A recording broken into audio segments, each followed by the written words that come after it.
រឿងក្រពើនិងអ្នកបរទេះមានសត្វក្រពើមួយអាស្រ័យនៅក្នុងបឹងធំមួយ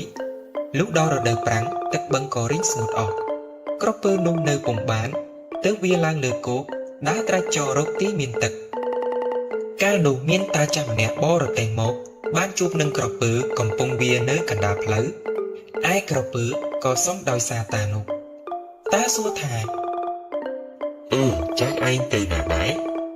ក្រពើប្រាប់ថាខ្ញុំនេះរកទីអាស្រ័យគ្មានទេគឺបឹងដែលខ្ញុំរស់នៅនោះឥឡូវទឹកនៅទីនោះរីងស្ងួតអស់នឹងនៅតទៀតពុំបានទើបខ្ញុំខំស្វែងរកស្ទឹងបឹង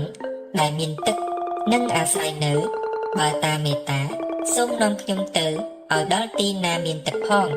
ហើយដាក់ខ្ញុំនៅត្រង់នោះចុះតានោះក៏យល់ព្រមទើបដោះគោចេញពីនឹមហើយលើកក្រពើឡើងដាក់សណ្ដូកលើទូករទេះហើយដោយក្រពើមិនទុកចិត្តខ្លួនក្រែងធ្លាក់ទើបប្រើឲ្យតានោះយកខ្សែមកចងខ្លួនភ្ជាប់នឹងទូករទេះ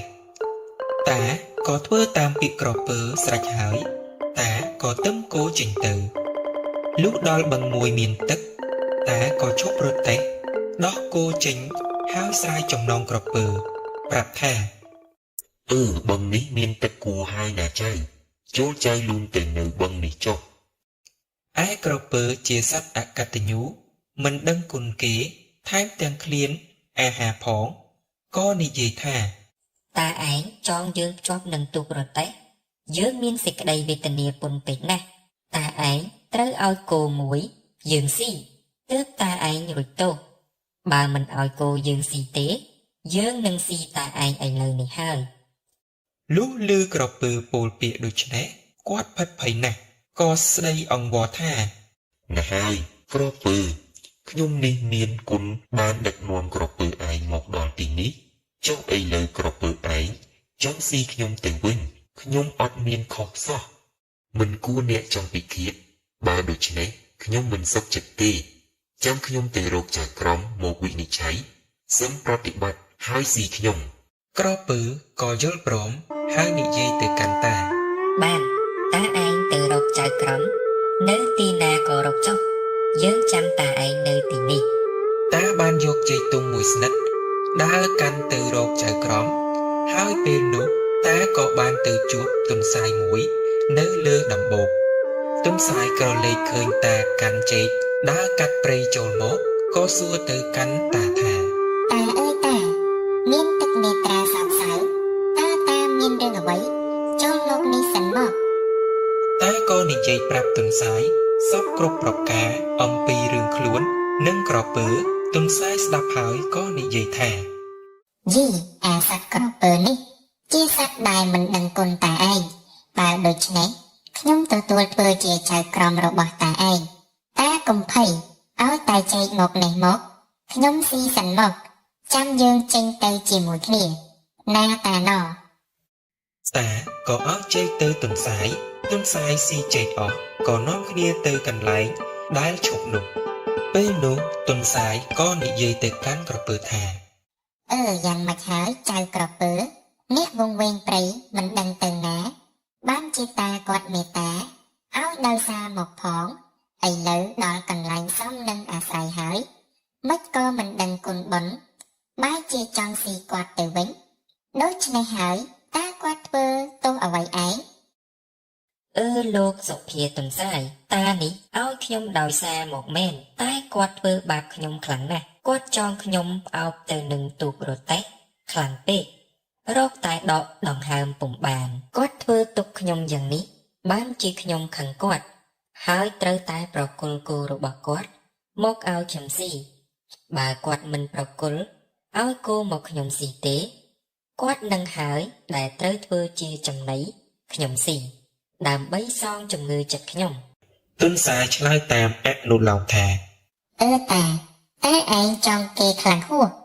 បានជាគេខឹងចុះមិនបានជាតាចង់គេខ្លាំងម្លេះវារកតែរើខ្លួនមិនរួចដូច្នេះមិនបានជាតាធ្វើអញ្ចឹង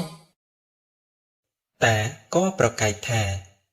ទេខ្ញុំមិនបានចង់តឹងដល់ថ្នាក់នឹងទេលោកសុភាទុនសាយអើយចង់ល្មមកុំឲ្យតែធ្លាក់ប៉ុណ្ណោះទុនសាយក៏និយាយបន្តថា ខាងចោតថាចងខ្លាំងខាងចម្លើយថាចងល្មមពាក្យអ្នកទាំងពីរនេះគ្មានអ្នកណាជាសាកសីទេបើដូច្នេះត្រូវក្រពើឯងលូនឡើងមកលើទូករទេះវិញឲ្យតាចងម្ដងទៀតមើលយើងមើលថាតឹងឬធូរទើបបានកាត់សេចក្តីនេះឲ្យយុត្តិធម៌បាន ឯក្រពើជាសត្វល្ងងខ្លៅក៏វាឡើងទូករទេះឲ្យតាចងដូចមុនតាយកចំណងមកចងទន្សាយក៏និយាយថា មិនដែរចៅក្រពើតាចងយ៉ាងនេះឬ ក្រពើឆ្លើយថា ទេកាលតាចងខ្ញុំមុននោះគឺចងលើសនេះខ្លាំងណាស់បើចងប៉ុណ្ណេះខ្ញុំទៅខឹងគាត់ធ្វើអី ទន្សាយនិយាយបន្តថា តារឹកថែមទៀតមើល តារឹតថែមទៀតទន្សាយសួរក្រពើទៀត មិនចៅក្រពើតាចងតឹងដូចមុនឬនៅ ក្រពើតបថា នៅទេមិនទាន់ស្មើដូចមុនទេ ទន្សាយក៏បង្គាប់ថា តាឯងទៅកាប់កូនកំព្រាមករឹតម្ដងទៀតមើល តាក៏ធ្វើតាមហើយរឹតត្របាញ់តឹងទាំងខាងមុខទាំងខាងក្រោយអស់ទំហឹងដៃឯក្រពើនោះត្រូវគេត្របាញ់តឹងនឹងកូនកំព្រានោះតឹងខ្លួនស្ទើរតែដកដង្ហើមចេញពុំបានទើបនិយាយថា សុំទៀនកាលចងមុននោះគាត់ចងតឹងបែបនេះឯងលោកអ្នកណាឡើយនឹងទ្រាំបានបើតឹងយ៉ាងនេះចងបែបនេះហើយសូមលោកធ្វើជាសាក្សីផងចុះតើអ្នកណាខុសអ្នកណាត្រូវ ទុំសាយឃើញក្រពើរើខ្លួនពុំរួចហើយក៏បង្គាប់ឲ្យតាទៅយកពូថៅមកពុះក្បាលក្រពើឲ្យស្លាប់តែម្ដងព្រោះជាសត្វអកតញ្ញូពុំដឹងគុណគេសោះតាកាប់ក្រពើដាច់ជា2ជា3កំណាត់ហើយទុនសាយក៏បង្គាប់ថា កន្ទុយរបស់វាតាយកទៅឆ្អើ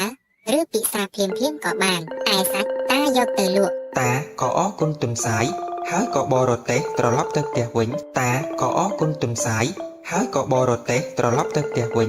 ដោយសប្បាយរីករាយក្រៃលែងហើយក៏បរទេះត្រឡប់ទៅផ្ទះវិញ